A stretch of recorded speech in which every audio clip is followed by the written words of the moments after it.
이번 시간에는 두드림 경영학 제3장 경영학 이론의 탄생과 발전에 대해서 설명해 보도록 하겠습니다.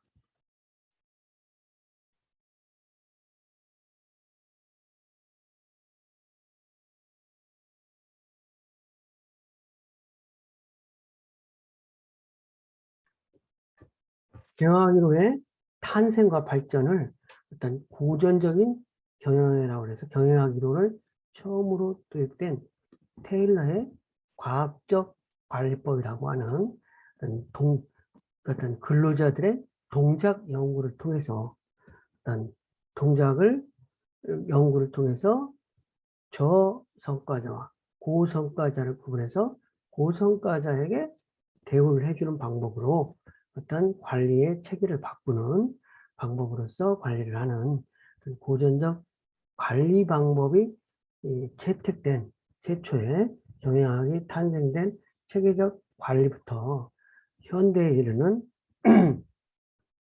계량 경영학의 출현, 그리고 지금 현대 경영학의 어떤 최근의 추세까지 한번 보도록 하겠습니다.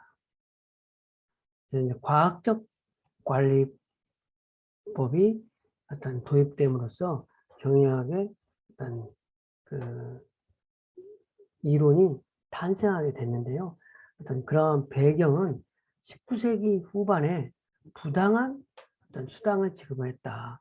노동자는 일한 만큼 대가를 얻지 못하고, 그러다 보니까 노동자들이 고의적으로 태업을 한다는 거예요. 일을 하지 않는 거예요. 그러다 보니까 그걸 해결하기 위한 방법으로 정당한 양을 기준으로 급여를 결정하는 차등 임금 체계를 도입하게 된다. 그래서 정당한 양을 초과 달성한 노동자에게는 급여의 절반에 해당하는 성과금을 주고, 정당한 양을 결정하는 것이 그 대신 중요하므로 노동자의 행동을 분석하는 것이죠. 그런 것을 통해서 어떤 그 19세기 후반에 부당한 수당 지급으로 인해서 고의적인 태업이 발생하는 부분을 해결하려고 했던 거죠. 그러다 보니까 여기서 가장 중요한 것은 적정 작업량 설정을 잘하는 것이 가장 중요하겠죠. 그래서 적정 작업량을 어떻게 설정하는 것이 가장 중요하냐. 그는 건강한 노동자가 작업 요소별로 부분 동작으로 구분해 놔요. 벽돌 쌓기라면 벽돌을 어떻게 쌓는 것을 동작을 좀 구분해 본다는 거죠. 그래가지고 동작에 필요한 소요 시간을 측정해서 필요 소요 시간에 여유 시간을 합하여 표준 작업 시간 또는 과업을 결정한다. 그래서 하루에 나는 벽돌을 20장 쌓는 것이 기본이다. 그래서 40장을 벽돌을 쌓게 되면 이제 그만큼 성과급을 준다. 그러면 그런 어떤 거를 통해서 노동자들은 어떤 차등임금을 받으니까 노동자의 동기부여도 되고 태업 문제도 해결되고 생산량 및 업무 효율성도 증가되는 효과를 일시적으로 볼 수 있겠죠. 그렇잖아요. 그러니까 관리라는 것이 없었을 때는 그냥 내가 일을 잘해봐야 못하는 사람이나 잘하는 사람 돈도 똑같이 받고 그러다 보니까 일을 잘할 필요가 없다. 그래서 막 태업도 하고 그랬는데 일단 과업을 결정해서 그 과업을 달성한 사람들한테는 차등 초과 임금을 준다든지 그러니까 어떠한 성과급제 같은 거죠. 그러다 보니까 이 노동자가 스스로 동기부여도 하고 태업 문제도 해결되고 생산량은 업무 효율성도 증가되는 그런 어떤 관리가 될 수 있다는 거죠. 그래서 어떤 테일러의 과학적 관리 방법의 기본 정신은 노동자들에게 높은 임금을 주고 또 그와 함께 자본가에게는 높은 이윤을 준다는 거죠. 노동자에게는 일을 차별해서 한 만큼 주고 어떤 투자자, 기업가에게는 높은 이윤을 주는 것이 테일러의 과학적 관리법의 기본이라는 거예요. 그래서 과학적 관리에 4가지 기본 원리가 있는데, 첫 번째로 과거에 주먹구구시로 작업 방법을 과학적으로 대체한다. 예전에는 뭐 벽돌을 10개 싸거나 20개 싸거나 싸면 싸는 대로 그랬지만 작업 동작 연구를 해서 하루에 보통 사람이라면 30개 싸는 게 맞다. 그래서 30개를 표준량으로 정해놓는다. 그래서 30개를 작업 방법을 연구해서 그런 부분이고, 두 번째는 과학적으로 노동자를 선발하고 훈련해서 어떤 숙명도를 높은 일하죠. 각 노동자를 자기 분야에서 최고 수준까지 훈련시킨다. 벽돌을 처음에 들어오면은 10장밖에 못 싸지만 조금 훈련시켜서 30장 쌀 때까지, 하루 평균 30장까지 쌀 때까지 지속적으로 훈련을 시킨다는 거죠. 그러면 모든 업무가 과학 원리에서 행해질 수 있도록 노동자들에게 협동을 하기도 만들고, 그래서 노사 간의 일과 책임에서 더욱 균등한 분배가 이루어지도록 한다는 거죠. 그래서 어떤 노동자를 일하는 기계와 같이 보는 거죠. 일하려고 태어나는 거거든요. 인간적인 관계는 조금 무시하고, 노동자 한 명은 벽돌 30장 싸는 사람, 4사람은 120장 싸는 것이다. 이렇게 바라보는 시각이라는 거죠. 그래서 기존의 경험이나 직관에 의존하는 관리 방식에서 합리적인 그 과학적 관리법을 적용했다는 데서 큰 공헌은 한 거는 맞다 이거죠. 그러니까 하루에 종업원 한 사람들이 30장씩, 그래가지고 4명이면 120장만큼 과업을 달성해야 된다. 그런 어떤, 그래서 그보다 부족할 때는 왜 부족한지, 더 많았을 때는 임금을 드린다든지, 그런 방법을 통해서 관리를 하니까 어떤 과학적으로 합리적인 방법으로 관리를 했다는 측면에서는 조금 어떤 공헌을 한 건 맞죠. 그런데 이제 그런 방법이 비판의 대상이 되는데, 과학적 관리 대상이 공정관리라든지 생산관리 또는 노무관리에 지나지 않는다는 점이다. 공장 관리라든지 생산 관리할 때는 그게 맞지만 꼭 어떤 경영이라는 것이 그런 생산 관리, 노무 관리만 요소만 있는 게 아니다. 이런 부분이 있을 수 있다는 거죠. 그리고 두 번째는 과학적이라고는 하나 주로 시간 연구자의 주관에 따라 비과학적으로 설정될 수도 있다. 어떻게 모든 사람을 어떤 표준화로 해서 하루에 성인 남자는 벽돌을 30장 싸는 거야. 그렇게 하면은 모든 사람이 다 똑같지 않지 않냐, 이런 부분. 그 다음에 노동자의 인간적인 측면을 무시하면서 노동을 기계처럼 보았다는 거야. 사람이 일하는 게 아니라 기계가 일하는 거나, 무조건 30장만 싸면 되는 거예요. 그 다음에 과학관리는 관리자의 명령과 통제가 일방적으로 관리된다는 점에서 좀 비판을 받고 있다는 거죠. 그래서 이제 여기서 조금 과학적 관리를 길브레스 부부의 어떤 서블렉이라는 기호를 통해서 길브레스 부부가 조금 보완을 했다는 거죠. 그래서 기존의 테일러의 과학적 관리라고 하는 것은 시간과 동작 연구를 해서 노동자의 하루 일과를 어떤 일을 하는지 정확하게 분석해서 작업 방법을 개선한다든지, 하루에 30장, 한 사람당 30장씩 쌓아야 된다는 쪽에 역점을 뒀다면 길브레스 부부의 어떤 서블릭 기호는 사람의 동작 중에서 필요한 동작을 찾아 이를 좀 줄이는데 주안점을 두고 사람의 심리적이고 생리적인 측면에 조금 더 초점을 줬다는 거죠. 그래서 기존의 동작 연구의 핵심이 빠르고 쉽고 편한 최선의 방법을 찾아 작업 능률을 상승을 하고 작업자 피로를 감소했다면, 이제는 작업자의 동작을 기록하고 불필요한 작업을 제거하고 그러니까 작업 노동을 뭐 어떤 그 18개의 기본 동작으로 분류하면서 거기에 기호화해서 서블릿 기호라고 발표를 했다는 거죠. 그래서 일을 조금 더 효율적으로 하기 위해서 그래서 서블릿 기호는 어떤 동작 연구를 하긴 하지만 동작 연구에서 찾다, 발견하다, 지다, 나르다와 같이 어떤 반복 노동적인 노동을 이렇게 18개의 기본 단위로 설정하고 기존의 언어로 작업 동작을 어떤 설명하고 복잡하고 불분명한 문제점을 해결 가능하다는 거죠. 그러니까 기호화하니까 그래서 간결하고 분명하게 의사를 전달할 수 있어 작업 동작을 분석하는데 유용하게 사용됐다는 거예요.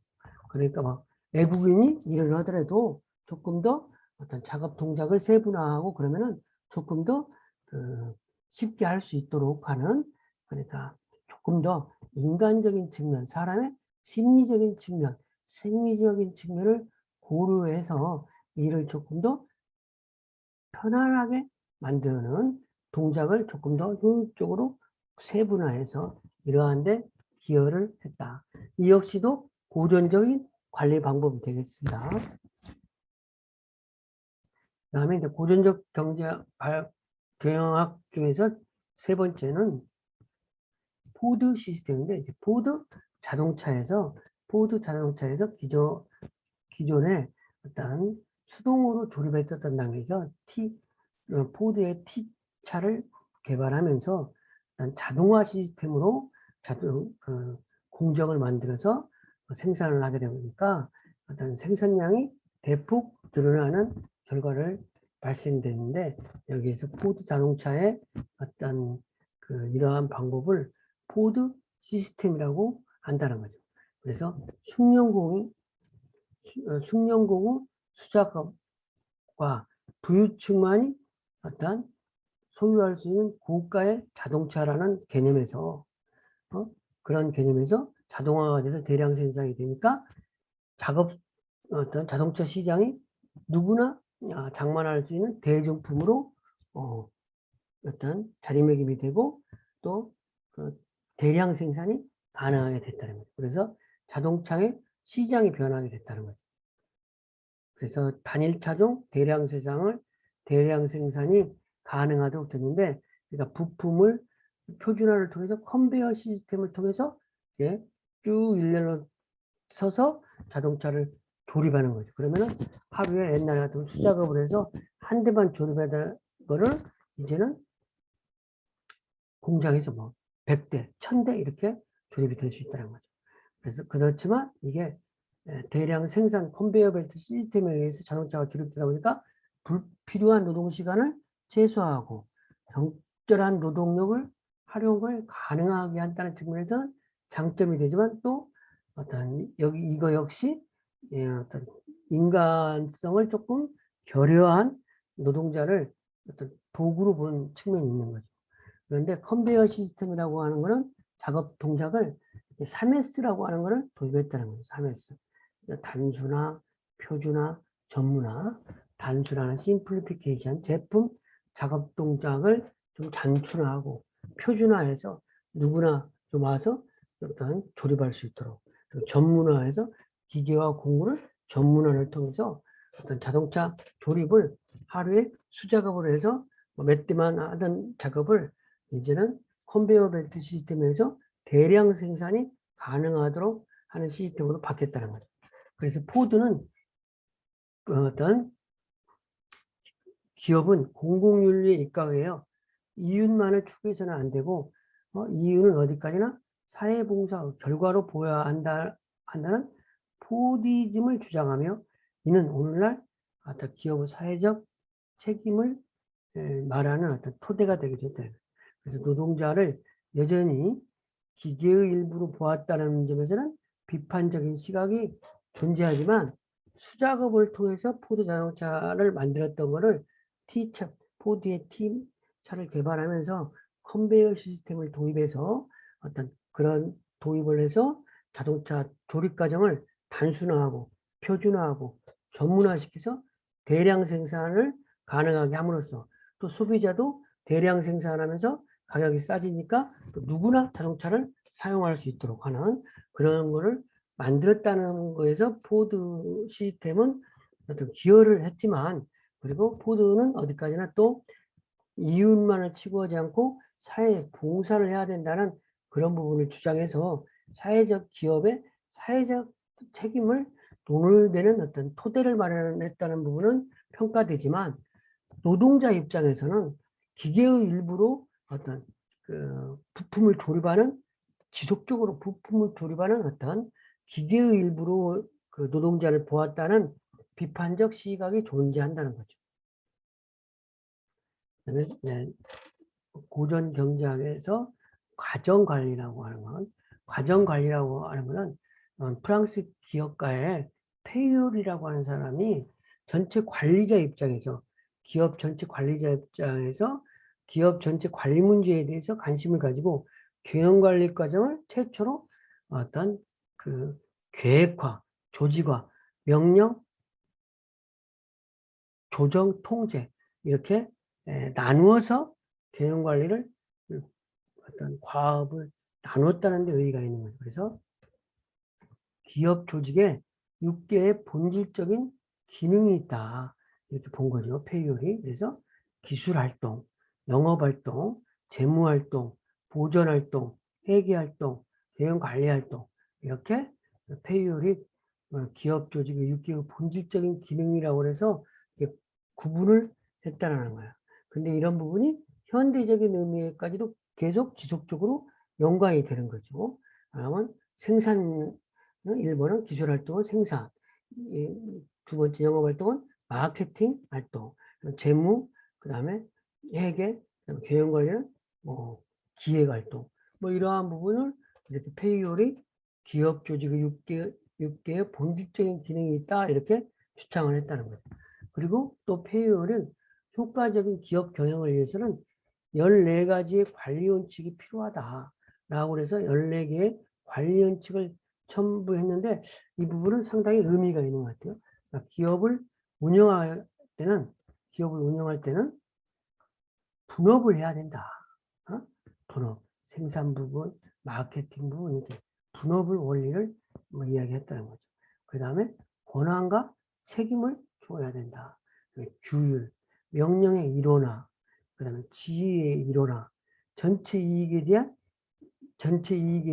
개인의 복적, 공정한 보상, 권한의 집중, 계층 조직의 원칙, 질서, 공정, 종업원의 지위 인정, 주도권, 단결, 이런 어떤 기업을 경영하기 위한 어떤 원칙적인 논의, 이런 거가 14개의 관리 원칙을 발표했는데, 이런 부분이 지금까지도 많이 어떤 차용이 되고 어떤 이런 부분이 보완 발전되고 있는 것도 사실입니다. 그래서 14가지의 원칙들을 능률이라든지 질서, 안정, 공정성 등을 강조한 것으로 대부분 원칙은 그러니까 현대 경영에서도 아주 중요시되고 있다. 그러니까 당시 기업의 효율적 운영을 위한 체계적인 원칙을 제공했다는 어떤 큰 공을 세우기도 했지만, 현대까지도 이러한 원칙이 적용되고 있다. 근데 다만 기업 환경 변화가 심한 오늘날 기업에서 어떤 이 모든 것이 의미 있는 시사점을 제안하기는 또 어렵고, 모든 조직에 적용되는 일반적인 관리 원칙이기 때문에 각 기업이 처한 상황을 고려하지 못했다는 또 한계점도 있다는 거죠. 그러니까 모든 기업에 다 이거를 적용하기는 조금 한계점이 있지만, 일반적으로 효과적인 경영관리를 위한 원칙으로서 이렇게 14가지를 구분을 했다는 것에는 큰 의의가 있다는 거죠. 경영학의 이러한 고전적인 경영학이 조금 더 터닝 포인트가 된 게 호손 실험이라고 그래가지고 시카고 애각에 있는 어떤 공장에서 실질적으로 종업원들의 가지고 그 실험을 해봤다는 거죠. 그래서 1차에는 조명 실험을 또 해보고 1, 2, 3, 4차까지 실험을 해봤는데 1차에는 조명 테스트를 해본 거야. 그러니까 작업장에 조명 받기가 조명을 좀 밝게 해주면 종업원 생산성이 향상에 도움이 되는지를 한번 실험 대상과 비실험 대상으로 한번 실험을 해봤다는 거죠. 그런데 결과는 뭐 일단 그 실험 집단과 그러니까 실험하지 않은 집단으로 나눠서 했는데 조명호 받기가 별다른 생산성에 영향을 미치지 않았다는 거죠. 그 다음에 2차 실험은 그 대신 생산성은 향상됐다는 거야. 그래서 내가 나를 주시하고 있다 이렇게 되면 생산성이 올라간다는 어떤 그런 테스트 결과로서 기원을 한 거예요. 2차 실험은 계정기 조립작업 실험을 했는데 조명받기 이외에 작업 조건을 작업 시간이라든지 임금, 휴식 시간 등이 생산 활동에 영향을 미치는가 실험을 해보니까 이건 역시 영향을 미쳤다는 거야. 그래서 물리적인 작업 조건의 변화보다는 종업원의 사학이나 인간관계와 같은 심리적인 조건이 생산성에 영향을 미치더라. 그래서 이 결과로 봤을 때 종업원들이 감독자로부터 주목을 받고 있을 때는 작업 조건 관계없이 열심히 일하게요. 어떤 그 생산성이 향상되는 현상을 호손 효과라고 한다는 거예요. 호손 효과로. 작업, 아까 종업원들이 주목을 받을 때 열심히 한다. 우리도 뭐 어떤 담임 선생님이 어떤 학생한테 주목하게 되면 그 학생이 스스로 동기부여가 되고 그러잖아요. 그런 부분을 이제 경영학적으로는 호손 효과라고 한다는 거죠. 이 실험을 통해서 지금까지 간과되어 왔던 종업원들의 감정이라든지 태도 등에 관한 문제가 새로운 이슈로 일단 표출된 거죠. 호손 실험을 해서 처음에 조명 실험을 했는데 별로 효과는 없었지만 그리고 계정기 실험에서 조명 받기 위해 작업시간, 임금, 휴식시간 등이 생산성에 미치는지 파악을 해보니까 실질적으로 파악이 됐는데 그게 종업원들은 감독자로부터 특별히 주목을 받을 때 작업 조건에 관계없이 열심히 일하게 되어 생산성이 향상된다. 이러한 현상을 호손 효과라고 한다는 거죠. 호손 효과로. 3차 면접 실험, 4차 배선 관찰 실험 이렇게까지 있는데요. 3차 실험은 또 뭐를 해봤냐면 면접 실험이라고 해가지고 작업자의 심리적 요인이 작업자의 태도와 생산성에 영향을 미치는지 그러니까 종업원들에게 면접을 통해 불만을 확인하고 사실이 아니더라도 감정을 기반으로 한 심리적 요인이 존재함을 확인할 수 있었고 이는 근로자의 행동이 감정에 의해 많은 영향을 받는다는 것을 또 의미하면서 작업장의 사회적 조건과 종업원의 심리적 조건이 종업원의 태도와 생산성에 영향을 미친다. 이런 결과를 면접 실험을 통해서 알게 됐다는 거죠. 배선 관찰 실험은 작업장의 사회적 요인으로 비공식과 공식적인 어떤 그 조직을 한번 분석해 봤다. 배선 작업을 하는데 남자 종업원 관찰 결과 스스로 비공식 집단을 만들어 일부 작업자들이 구성원들에게 표준 상승을 막고 성과가 낮은 작업자를 보호하기 위해서 사회적 압력을 가하는 것을 발견했다. 어떤 비공식 집단을 만들어서 그러니까 뭐 어떤 그 집단지성 비슷하게 그런 부분이 있었다는 거죠.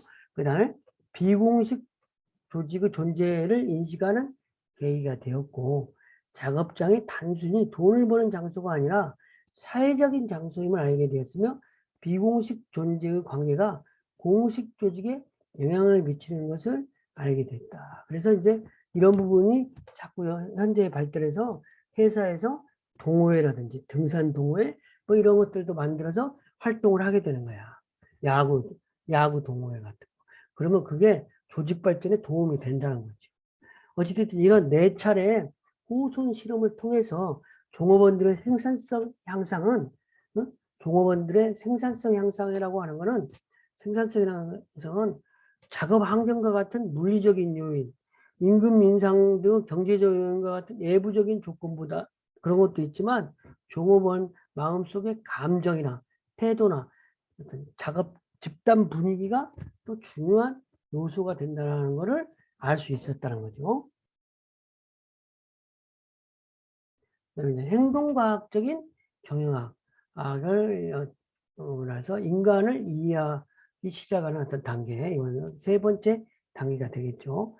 이거는 뭐냐면 메슬로우라는 사람이 인간은 욕구를 단계가 있다. 인간의 욕구는. 그래서 욕구라는 거는 기본적으로 생리적인 욕구라는 거가 있고 안전 욕구, 애정 욕구, 존중, 자아실현 욕구 이렇게 욕구가 계층되어지는 욕구가 있다.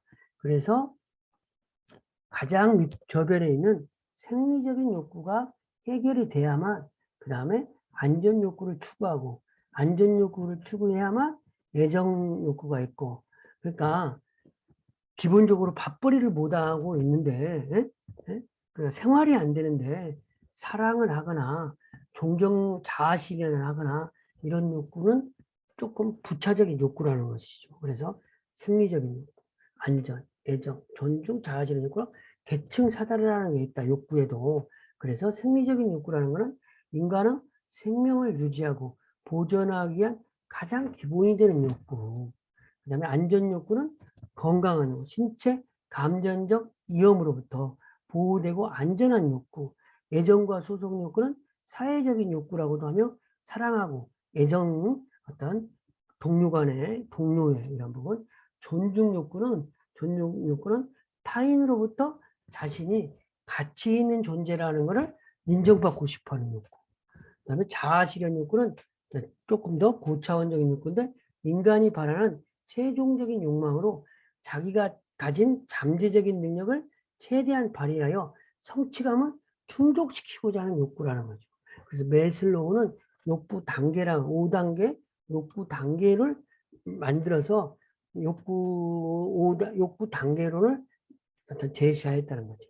그런데 이 부분은 종업원들의 동기부여 효과를 지속시키기 위해서는 상위 욕구를 충족시킬 수 있는 조직 분위기가 조성돼야 된다는 부분을 좀 제시를 한 거죠. 생리적인 욕구가 충족돼야 안전한 욕구를 충족하고 안전한 욕구까지가 충족돼야 애정, 사랑의 욕구가 일어나는 거고 그 다음에 존중의 욕구, 자아실현 욕구가 있기 때문에 종업원들이 자아실현 욕구를 달성하기 위해서는 생리적인 안정, 애정, 소속 욕구를 다 충족시켜 줘야 된다.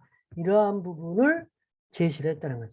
그런데 한계점은 인간 행동이 여러 가지 욕구가 복합적으로 또 이루어지며 동기부여가 된다는 점.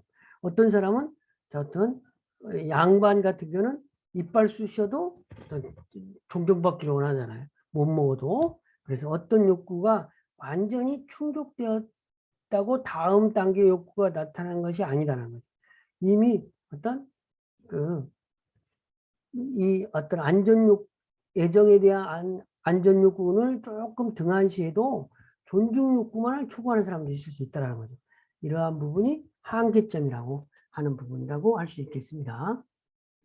맥그리거의 X이론, Y론인데 맥그리거는 어떤 경영학을 인간을 이해할 때 X형 인간, Y형 인간으로 구분해서 어떤 보았다는 거죠. 그래서 X로 이론은 어떤 인간은 일하기를 싫어하고 야망이 없고 책임감이 없고 변하기 싫어하기 때문에 인간은 X이론의 근거에서 관리되어져야 된다. 그런 반면에 Y이론은 인간 관계론을 강조. 사람들은 일을 좋아하고 자기 스스로 통제도 하고 책임을 수용하기도 하고 창의적이고 스스로 방향을 설정할 줄 아니까 조금 자율적인 분위기를 두어도 괜찮다. 그래서 X, Y 이론을 제창했다는 거죠. 근데 어떤 집단에는 X 이론이 맞을 수도 있고 어떤 집단에는 Y 이론이 맞을 수도 있겠죠. 그렇지만 맥그리거는 경영자에게 X 이론보다는 Y 이론이 더 적절한 관리 방법이라고 어떤 강조를 했고, 오늘날 대부분의 경영 관리는 어떤 X 이론보다는 Y 이론에 기반한 관리를 하고 있는 것이 사실이라고 할 수 있겠습니다. 그러니까 아지리스의 미성숙 또 성숙 이론이라고 하는 부분으로 어떤 인간을 이해하는, 그러니까 경영학, 행동과학적 경영학 측면에서는, 그래서 작업장의 관리 방법이나 인간 행위나 개인 성장에 미치는 영향에 대해서 연구하면서 인간이 미성숙한 아이에서 성숙한 어른으로 성장하는 과정에 있다. 그러면서 그런 개인의 인격은 어떤 7가지 차원에서 변화가 일어난다라고 주장을 했다는 거죠. 그래서 미성숙 단계에서는 인간은 뭐 X 이론하고 좀 거의 유사한데, 인간은 수동적이고 의존적이고 한정된 행동만을 하고, 인간은 미래에 대해서 단기적으로 생각하고, 인간은 자의식이 결여되어 있고, 인간은 스스로 종속적으로 정의한다, 미성숙 단계에서는. 그런데 성숙 단계에서는 인간은 능동적이다, 독립심이 강하다, 인간은 다양한 행동을 한다, 그리고 인간은 미래에 대해서 장기적으로 생각하고 자의식이 강하고 스스로를 통제하기도 하고, 인간은 스스로 대등하거나 우월한 위치에 있다고 정의한다. 그래서 아지리스는 공식 조직은 종업원들이 자신만의 일을 기계적으로 처리하고 상사의 명령에만 복종하도록 요구하므로 공식적인 조직이 인간을 성숙하게 만들지 못한다. 그래서 종업원이 성숙 단계로 발전하려고 하면 조직을 위해서 일하면서 동시에 자신의 욕구를 충족시키는 어떤 방안을 만들어야 된다, 이러한 이야기를 했다는 거죠. 그래서 아지리스의 미성숙, 성숙 이론이 이제 있는 거고요. 다음에는 이제 네 번째, 계량 경영학의 출현. 그래서 경영이 수학과 수학을 만나다. 그래서 예전에는 그러니까 뭐 고전적인 경영관리 기법에서는 인간을 하나의 동작 연구에 기반으로 해서, 그래서 그 다음에는 이제 인간 애를 기반으로 하는 부분, 그 다음에 X 이론, Y 이론, 그다음에 성숙, 미성숙 이론 하다가 요즘에 어떤 계량 경영학의 출현을 통해서 경영학적인 그 결과물로서 수량적인 부분, 데이터화하는 그런 과학을 만난다는 부분이겠죠. 계량이라는 거는 경영 과학, 의사결정 과학, OR 이런 개념인데, 계량적인 기법으로 수학적이나 과학적 기법을 활용해서 경영 관리를 한다는 거죠. 그래서 과거 경영자가 직관이라든지 경험, 뭐 어떤 인간을 어떻게 볼 거냐, 성숙, 미성숙으로 바라보는 것이 아니라 어떤 수치에 의한 관리를 한다는 거죠.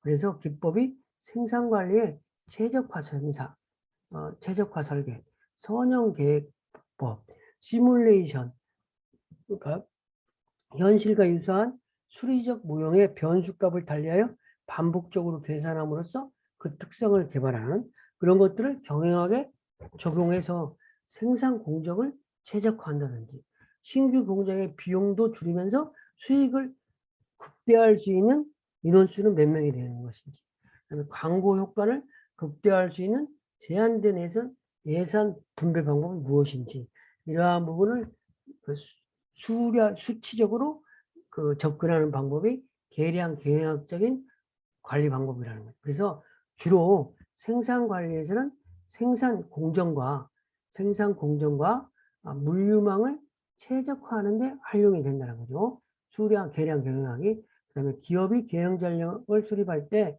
구체화된 실행 방안과 통계적 근거를 마련해서 기업 내 정보 시스템과 운영을 최적화하여 기업에서 낭비되는 비용을 최소화하는 방안으로 어떤 경영학을 바라보는 시각, 이런 부분이 계량 경영학적인 시각이 되겠습니다.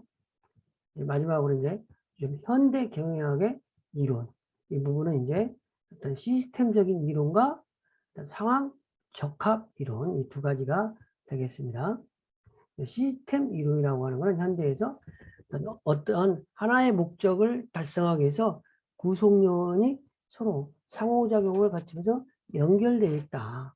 그래서 시스템이라고 하는 것은 경영관리라고 하는 것은 투입해서 처리해서 산출돼 가지고 피드백을 하는데, 투입도 인적, 물적, 자본, 정보, 처리도 계획, 조직, 지휘, 통제, 산출도 제품, 서비스, 고용 창출, 이윤, 이런 부분을 통해서 시스템적으로 어떤 그 상호작용을 통해서 경영이 이루어진다는 부분이죠. 그래서 하나의 전체, 그 전체를 구성하는 부분들 간에 또는 부분과 전체의 상호 관련성이 있다는 것이 핵심이라는 거죠. 그래서 시스템 이론은 조직 내 관리자들에게 자신의 의사결정 행위가 다른 부분에도 영향을 줄 뿐만 아니라 이 모든 것이 환경과 밀접한 상호작용을 통해서 그 어떤 운영이 된다는 부분, 이런 부분에서 시스템 이론은 어떤 하나의 목적을 달성하기 위해서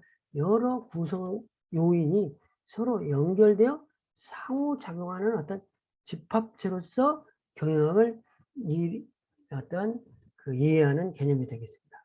이제 상황 적합 이론이라는 것은 모든 것이 상황의 변화에 따라서 기법이 달라진다. 이게 시스템적인 이론이지만 그 개별 기업의 상황에 따라서 어떤 기법이 조금 달라져야 된다. 만약에 기존 이론이 만일 X이면 Y일 것이라고 그랬다면, 상황 적합 이론에서는 만일 X이면 Y이면 상황 Z라는 조건에서만 X이면 Y다. 이런 부분이다. 그래서 적합한 관리 기법을 고려해야 하는 상황적인 요소로서는 환경적인 상황, 조직적인 상황, 과업 수준, 어떤 상황에 따라 달라지는 거예요. 환경적인 상황이 어떤 상황에 따라서 그러니까 달라진다는 거죠. 각 기업이 처한 환경적 상황은 모두 다르고 경쟁 강도도 다르기 때문에 그 기업의 환경적 상황에 따라서 달라진다는 거. 조직적 상황이라고 하는 것은 종업원 수라든지 조직 문화, 이런 것들이 기업마다 다르기 때문에 그 기업마다 달라진다는 거. 과업 수준은 또 단순 반복적인 일을 하는 회사느냐, 아니면 전문적인 회사냐, 이런 부분에서 또 달라진다는 거죠. 그래서 적합한 관리 기법을 고려해야 되는 상황적인 요소가 있다. 이렇게 말씀드릴 수 있겠습니다. 그래서 관리 활동과 어떤 성과 영향을 미치는 최선의 방법은 존재하지 않고 그것은 상황에 따라서 다르다는 것을 강조했다는 거죠. 그래서 현실적으로 관리자가 정확하게 상황을 인식하고 상황에 따라서 적절하게 대처하기는 또 어렵기 때문에 어떤 현실적으로 적용하는데 조금 한계점이 있다. 이렇게 말씀드릴 수 있겠습니다. 여기까지 설명을 했는데 우리가 조금 더 한번 요점만 다시 설명드리면, 경영관리 기법의 탄생은 과학적 관리 기법이라고 하고, 테일러의 과학적 관리 기법에 의해서 관리의 방법이 시작이 되었다. 그래서 과학적 관리 기법이라고 하면 노동자의 동작 연구를 통해서 불필요한 동작은 줄이고 표준형을 설정해서 그 표준 이상은 성과로 보상해 준다는 부분.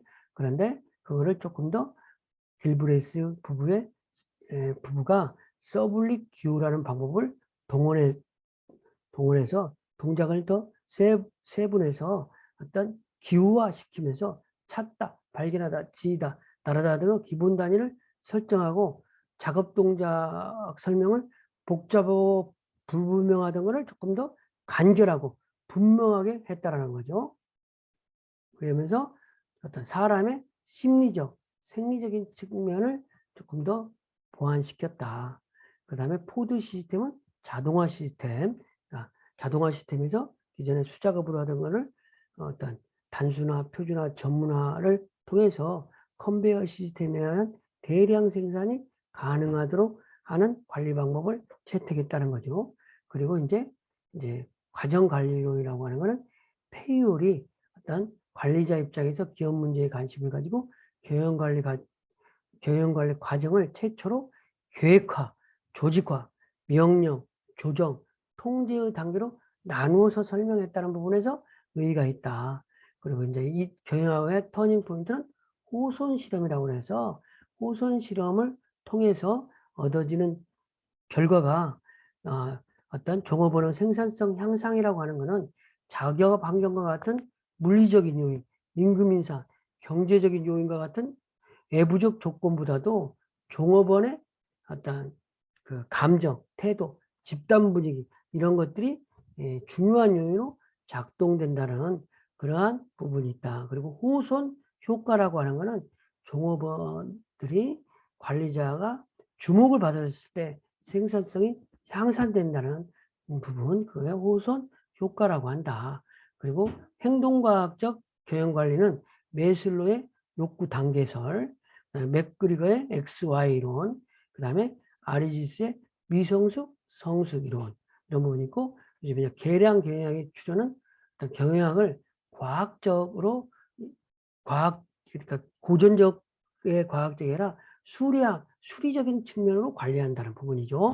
그래서 기업 내에 어떤 생산 공정을 최적화한다든지 신규 공장의 비용도 줄이면서 수익을 극대화할 수 있는 인원은 무엇인지를 고안해낸다든지 광고 효과를 극대화시킬 수 있는 제한된 예산 분배 방법을 어떤 계량화해서 만들어낸다든지 이러한 부분이 되겠고, 시스템 이론은 이제 어떤 하나의 목적을 달성하기 위해서 여러 구성 요인이 상호작용을 한다는 부분으로 관리 방법을 이해했던 부분이고, 상황 적합 융합은 모든 것이 상황에 따라서 기법이 달라져야 된다.